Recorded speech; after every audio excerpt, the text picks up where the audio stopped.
Okay. So let's see, the last thing that we left off with was we're talking about amides. So we've got primary, secondary, and tertiary amides, but we're really just concerned about the fact that it's an amide functional group. Synthesis for amides is above. Many, if not all, of the functional groups we've talked about can be converted into amides. Reactions, we've got acid hydrolysis, generally not, a fantastic reaction because we're just, a lot of times we've tried to get the amide and that's what we want, and we don't want to hydrolyze it back to the carboxylic acid. It's not a reversible process. And then base hydrolysis is actually even a slower reaction, and it is also not a reversible reaction. Then we have reduction. We have to use lithium aluminum hydride here. I should probably add that sodium borohydride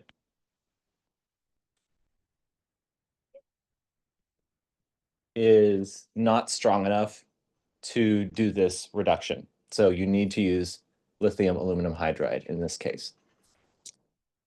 For this case, would it only make like the one that goes, bending over to the left and then has their change to the right? Could it make like two sides or only just one side? When you say two sides. Oh, yeah, so you could draw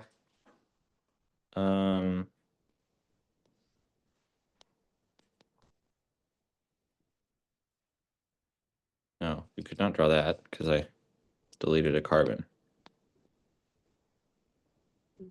But I mean, like, would there be like, can you make two groups of it, or would that be a different reaction? Add two. Yeah.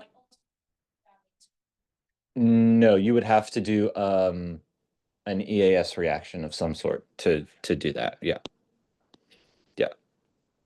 Okay. Okay, so that's it for amides. So our last functional group is nitriles. So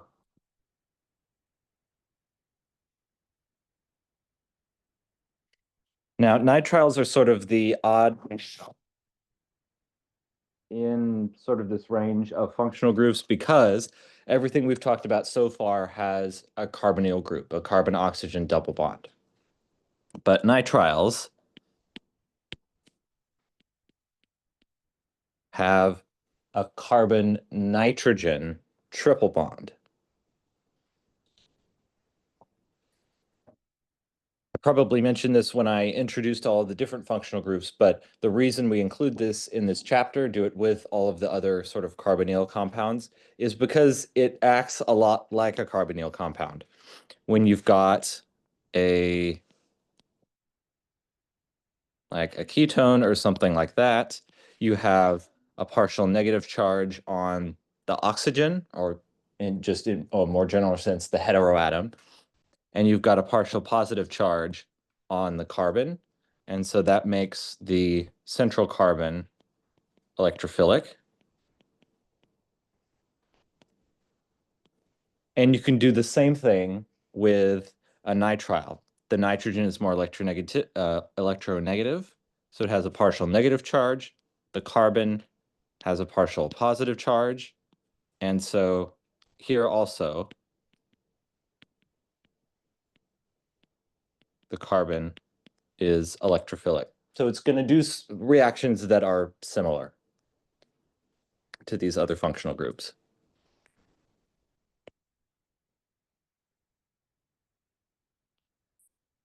Okay. For synthesizing nitriles, we really only have two options.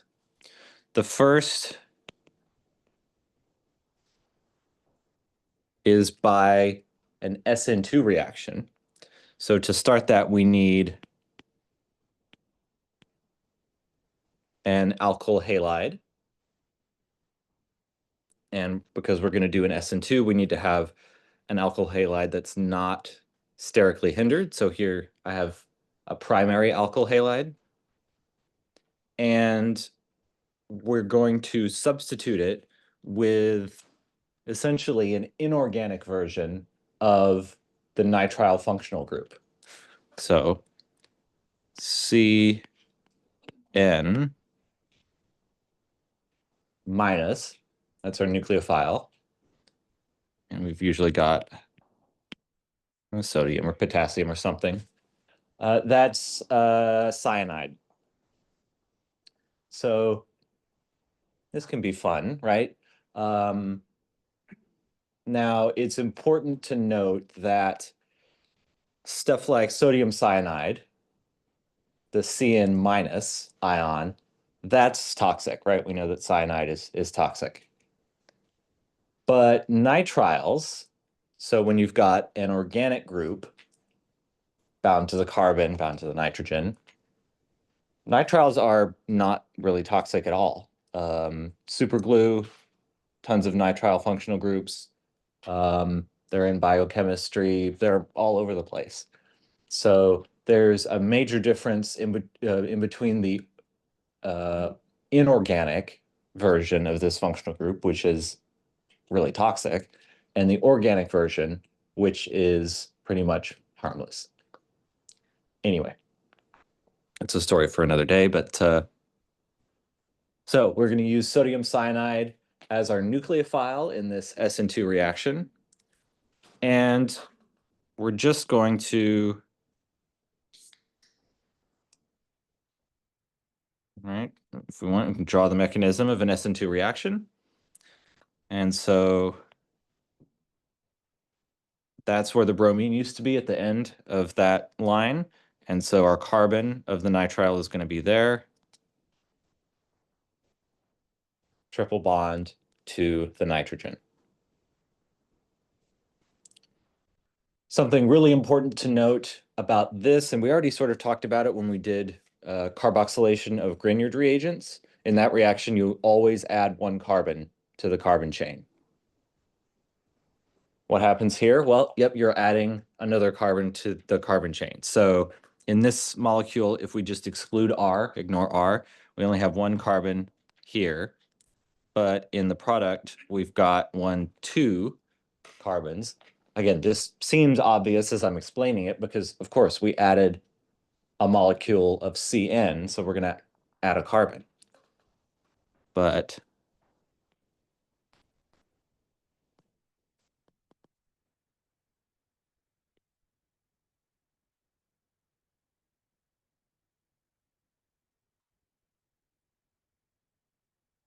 you always increase the carbon chain by 1.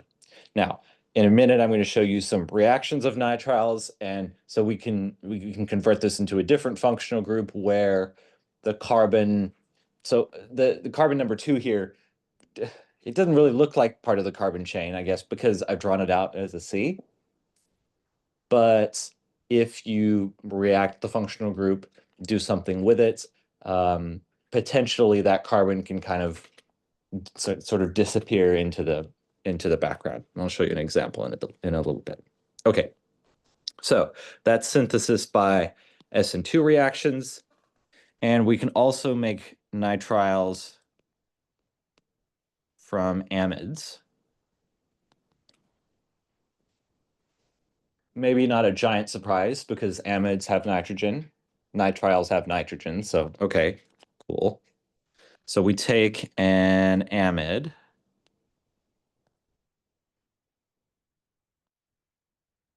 and we treat it with a reagent that we saw early in the chapter, and I bet you didn't think would come back, but SOCl2, thionyl chloride.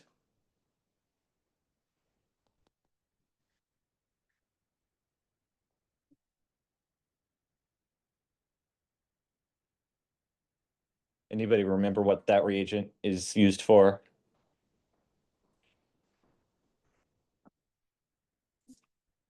That's for converting carboxylic acids to acid chlorides. And so you treat it, you react an amide with it, and you get a nitrile. Kind of strange, but this is just really an oxidation reaction. and thionyl chloride is a strong oxidizing agent. So let's see, also here as side products, not particularly important, but you get sulfur dioxide and HCl, probably in the form of hydrogen chloride gas rather than hydrochloric acid. But so those are 2 ways of making nitriles.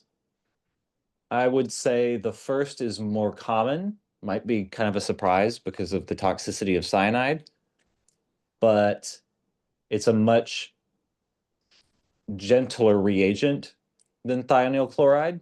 If you use thionyl chloride on a molecule that has a lot of different functional groups on it, you're probably just going to tear it to shreds because it's such a reactive compound. Ironically, sodium cyanide is nice. Never thought I'd say that. Okay, reactions of nitriles.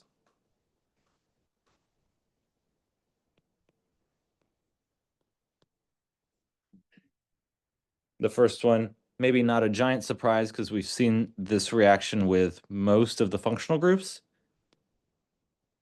and that is hydrolysis.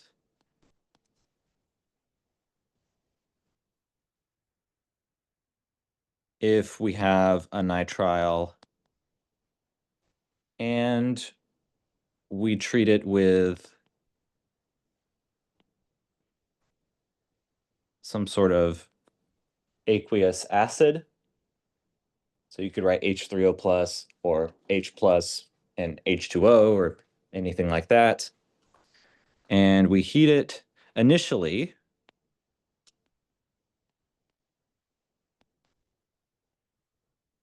We get to the amide. And you might say, okay, well, that's great. We have a method for converting amides to nitriles with thionyl chloride, and now we have a method for going the opposite direction, right? Well, it wouldn't be that simple, unfortunately. This amide is really only a intermediate, or it's not a transition state, it's an intermediate.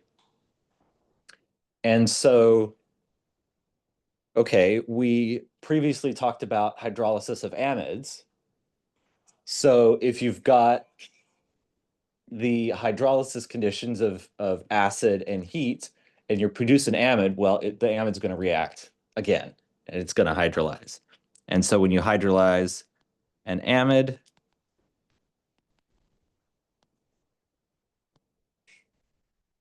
you get a carboxylic acid.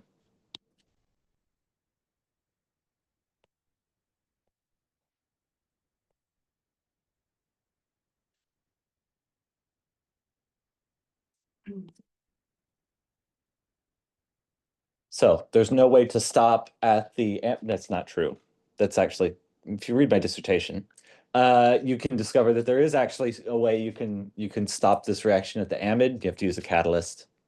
But for the purposes of this course, the nitrile, when under hydrolysis conditions, is going to go all the way to the carboxylic acid. So that may or may not be a good thing. If you want to make a carboxylic acid, you're fine. If you want to make an amide from a nitrile, you are hosed, basically. You would have to go through a long chain of reactions to get to there. Okay, hydrolysis. Next is, again, another reaction that we've seen many times, and that's a reaction with Grignard reagents.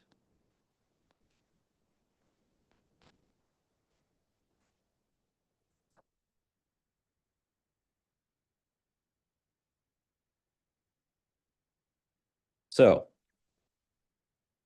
if we use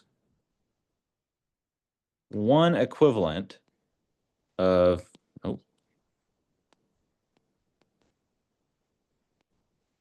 of Grignard, and then we do aqueous workup, we can actually add one equivalent of Grignard to a nitrile, which is nice because many of the previous functional groups we've talked about, when you react them with Grignard reagents, you just end up adding a ton of the Grignard R group to the molecule.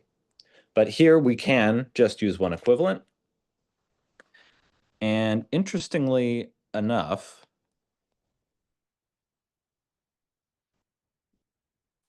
we get a ketone.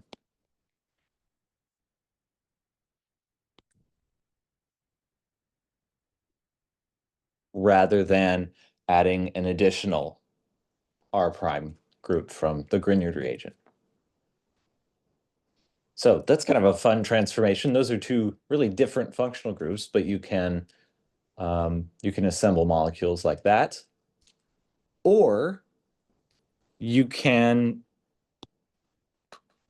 continue this reaction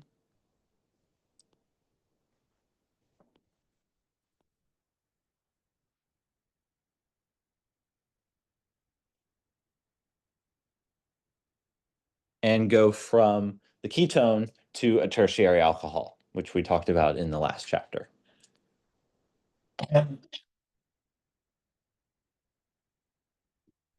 But assuming you just add one equivalent of the Grignard reagent, you'll get a ketone that looks like that.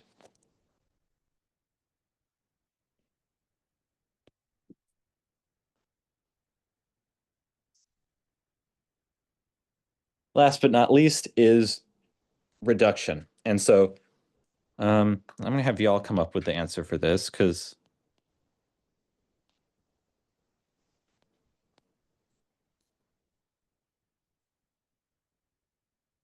maybe. Let's see.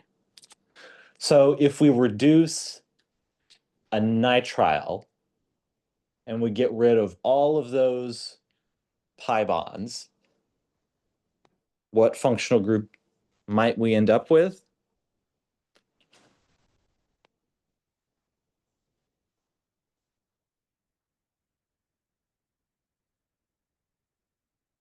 So there's our nitrile carbon. It's got 2 hydrogens on it. And then our nitrogen gets 2 hydrogens on it. So this becomes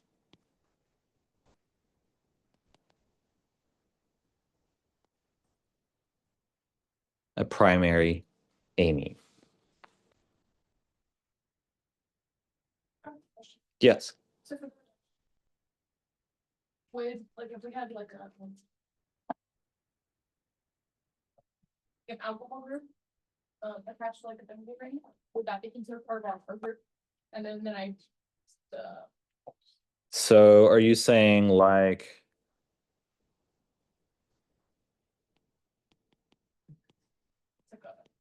this and that? no, because it's an issue. Okay. Okay.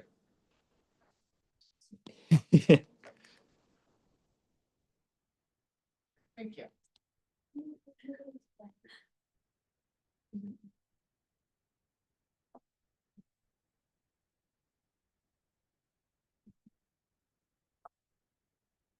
Okay.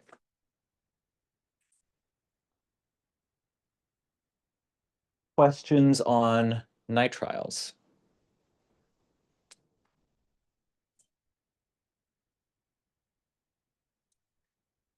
Okay. One thing that I would recommend that you do is to go on to Blackboard. Hello, Blackboard.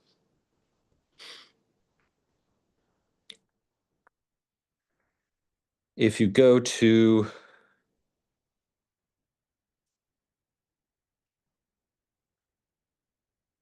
go away. Thank you. If you go to the main page and you come down to extra resources, you're going to see, so we got the directing group chart, the old synthesis practice, and then reactions guides for 333 and 334. So if we go to the one for organic 2, this is going to have, go up. This is going to have from the textbook a list of a lot of reactions, some of which we didn't talk about. And that's why I kind of haven't brought up this chart yet. However, for this chapter, I'm pretty sure that we've gone over everything or almost everything. As in, we've talked about all of these arrows.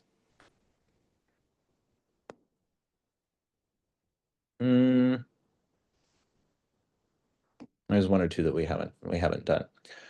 But this chart is a good kind of roadmap for, well, it kind of condenses all of that information that I just talked about into, honestly, a pretty small image, even though, of course, there's a lot of arrows going on here. So if you can sort of try and pick up on the types of patterns that happen, so a lot of hydrolysis reactions use water, acid, and heat, and go from a more complex functional group or a derivative of carboxylic acid back to the carboxylic acid, for example. If you see lithium aluminum hydride, you're going to do a reduction of some sort, and you just have to look at the functional group and decide what sort of reduction is going to happen. Generally speaking, you're going to get rid of double bonds and add hydrogens to a lot of things. So if you use this when you're working on the homework and stuff like that, and the things that you have trouble remembering, maybe those can go on your note card. All right. Yes. No.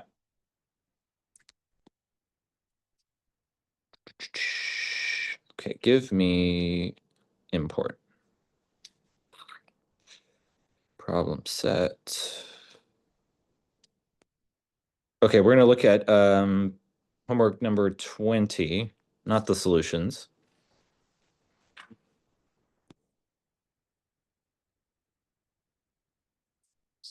So I'm open to requests for problems. If you haven't looked at it yet, that's okay. I haven't looked at it since I made it. From 3. 3D? That's the verb thing I was talking about, I believe. The what thing? You see that? Oh, it is? Go up a little bit. C? B. Oh, B. Oh, okay.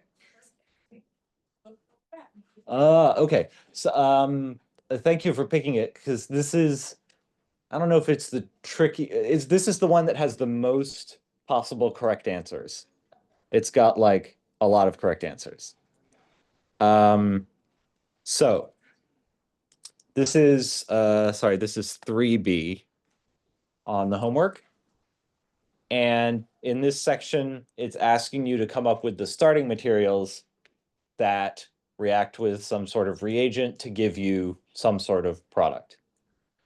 So for 3B, we have a benzene ring with an alcohol on one side and an amine on the other side, and the reagent that reacted with something to produce that molecule is lithium aluminum hydride. So what kind of reaction does lithium aluminum does it do? Reduction. Okay. So then the question becomes, what molecule, or as I said, there's a lot of different molecules, what molecule could undergo a reduction to give you this? Would it be a nitrile? It could certainly be a nitrile. Yep, so one of the answers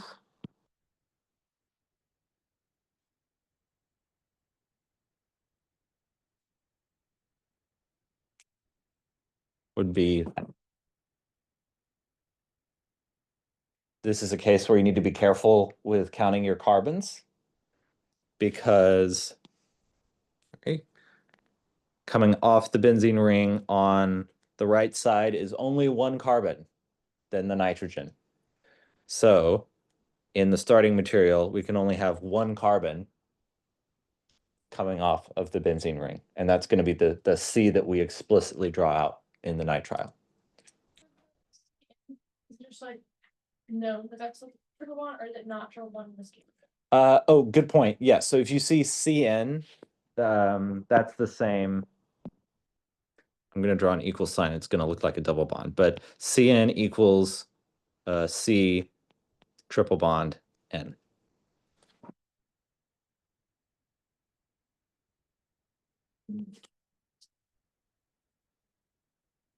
Yeah, so that triple bond is implied.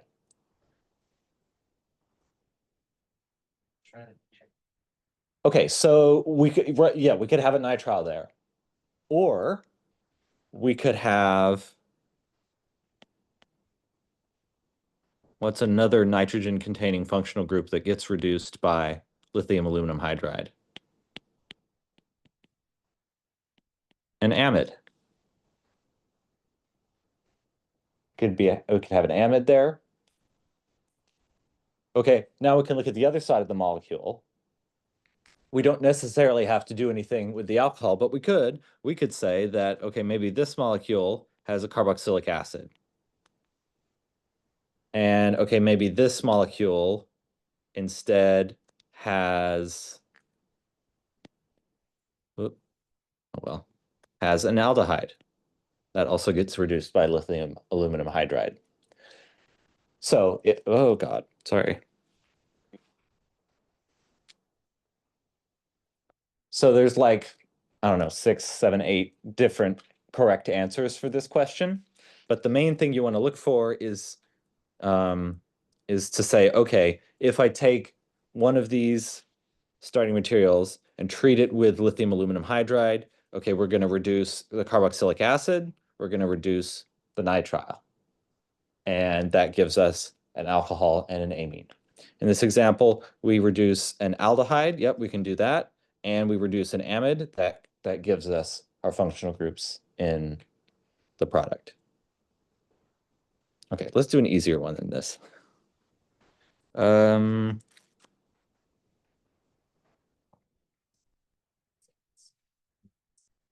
What about 2F?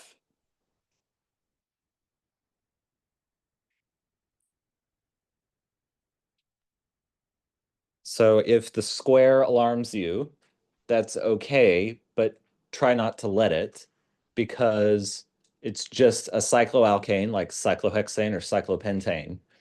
And really what we're interested in is the carbonyl containing functional group.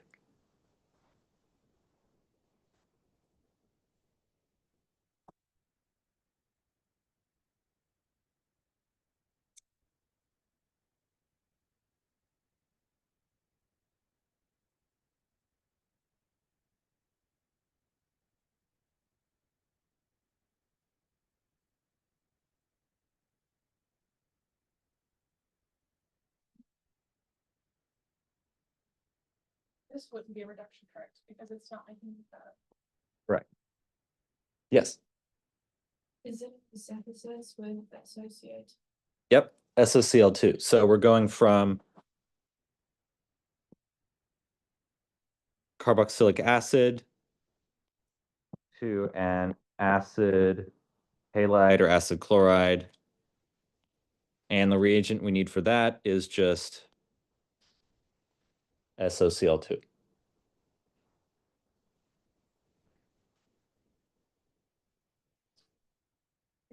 Yes.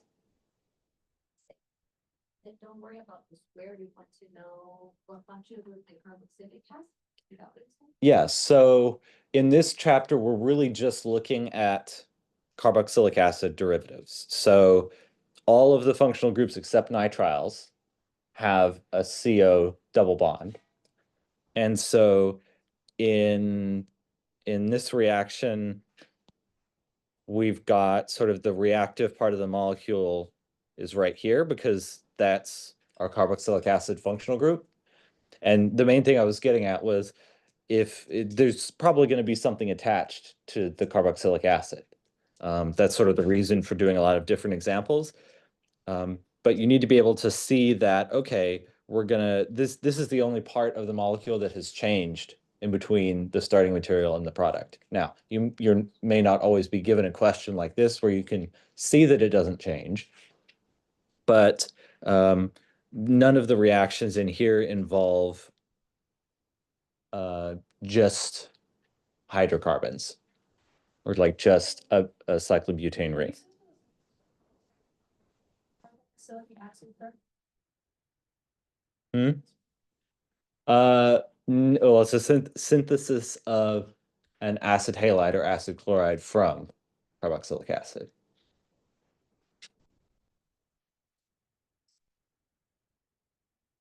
Do you know where exactly, like what section of the theory? The first section on acid halides. Yep. Yeah, I don't think, yeah. Yep. You couldn't find it. Yeah, so for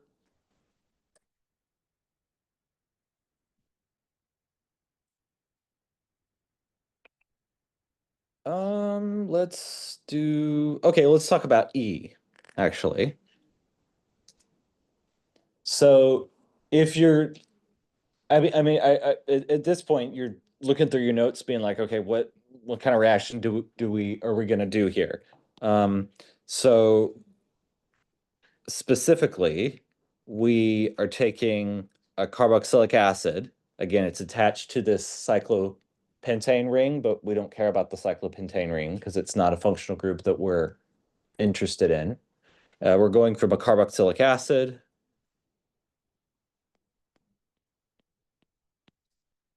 to, what's this?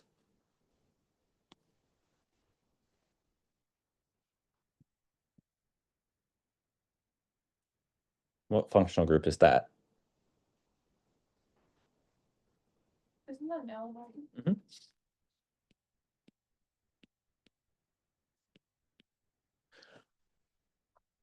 So this also sort of includes a little bit of last chapter stuff, but it's all related, so it's gonna happen.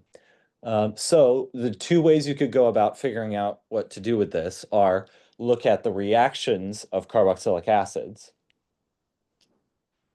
or look at the ways to synthesize an aldehyde. So assuming you have your notes from chapter 20 handy, I would look at reactions of carboxylic acids. And somewhere in there,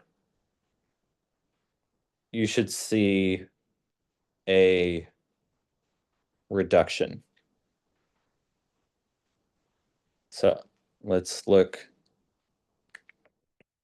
Is it in here maybe? Carboxylic acids. Nope, it's gonna be the next day.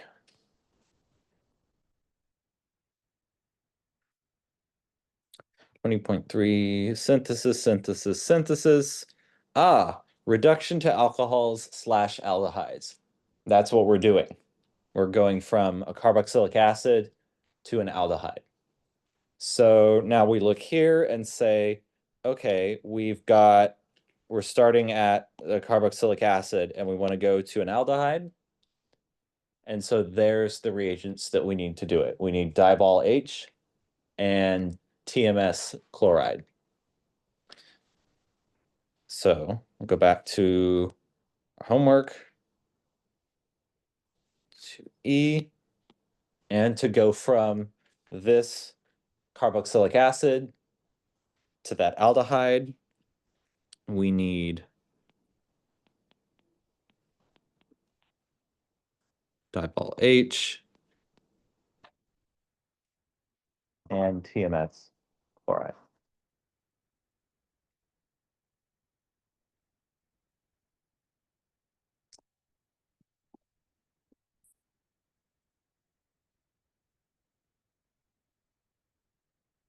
Okay, use that same logic on 2D.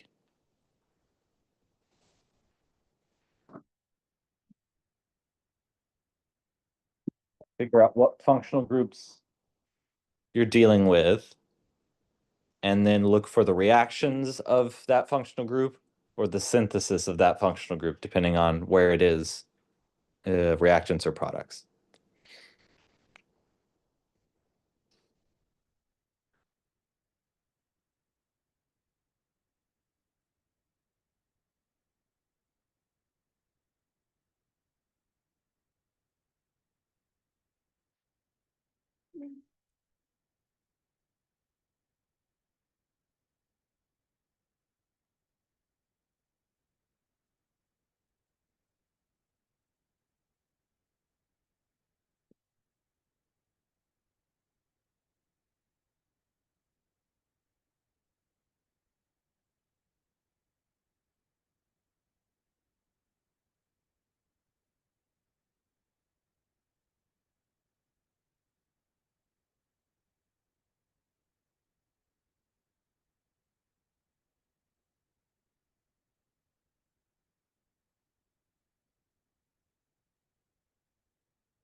Any suggestions? Can you use the H2CrO4 over KNO? Yeah, so you can use either one of those separately. Right, you don't need to write one or yeah, the whole thing. So you could say H2CrO4. That's correct.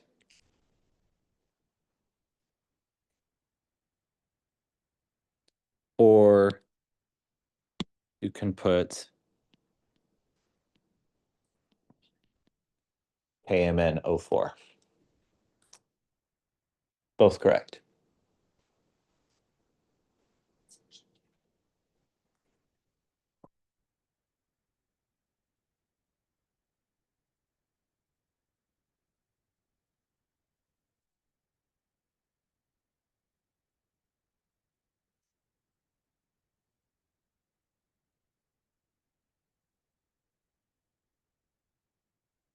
Okay, try 3D.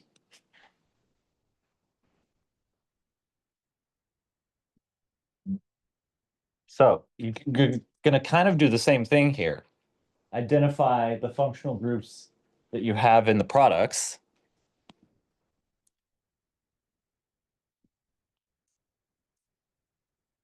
And see if there's a reaction somewhere in your library of reactions that when you add sodium hydroxide and then acid gives you a carboxylic acid and an alcohol.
ideas of what what type of reaction this is from somebody other than Maddie?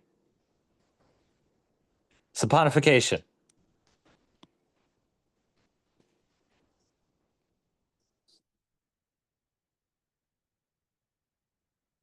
So, what functional group is at the beginning of a saponification reaction?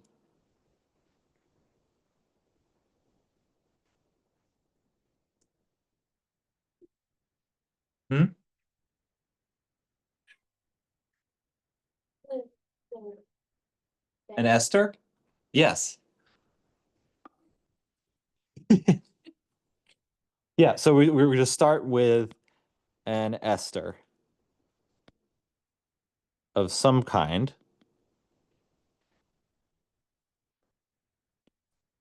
But what is the structure of that ester going to be? Well, if we again use the sort of our R and R prime example, if you look at the details of the reaction, the products are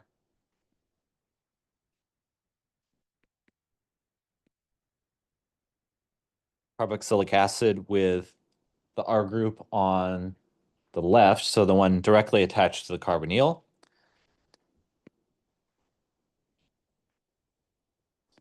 And then an alcohol with R prime, which is the group attached to the ester oxygen on the right side of the ester. So that just means we've got to put those two molecules together in the same way that is shown in the generic example. So, all right, what are our R groups? Well, this is R,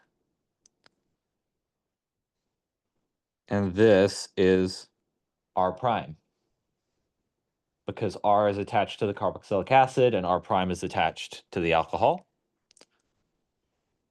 So that means that our starting ester, R is over here. So that's our benzene ring. Ester functional group. And then R prime is that tert butyl group. So carbon with 3 methyl groups on it.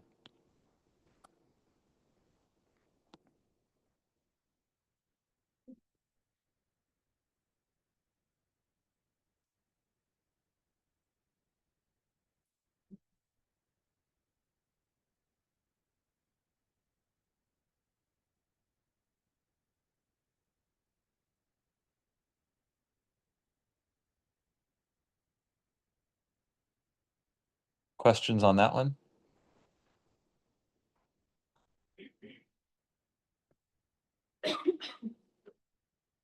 All right. So give this homework a stab and bring it in next time, hopefully. You only have to do certain parts of it, so you don't need to do every question. And then on Thursday, we'll start with alpha carbon chemistry. Oops, sorry. Example of like how in the last part of this is like thoroughly handle kind of. I mean, I don't want to steal all the fun from you, but sorry, Maybeth needs to look at this. Okay. So what about the Roman numeral thing? Well, essentially, it's just the parts 1 through 3, but combined into a longer reaction. So this is saying, okay, just look at this part first. Okay. So do everything one thing at a time. How do we turn an alkyl halide into a nitrile? What reagent do we need for that? This is from today. It's toxic. Cyanide.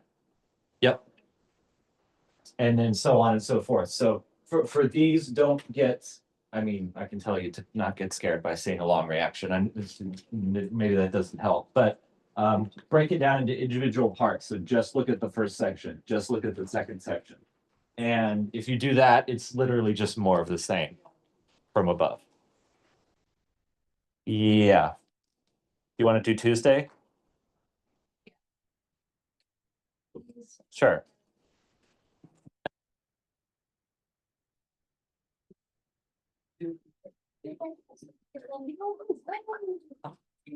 So we just stayed with the new date to Tuesday.